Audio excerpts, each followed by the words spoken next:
من احمد و مولده اصلا با ساحه کشاورزی کار میکنم، در زمین خودم در حولی کار میکنم و یکی از اصولهای از قدیم مانده یعنی استفاده بودن خاکستر رو در زمین استفاده میبرم.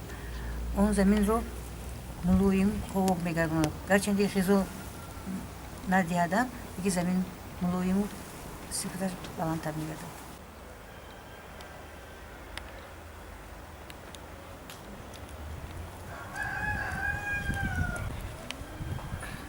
برای اون که زمین رطوبت شود من در زمین آرمایده رو به زمین میپوشم که از اون زمین غذا گیرد، رطوبت شود، حاصل که بلند شود.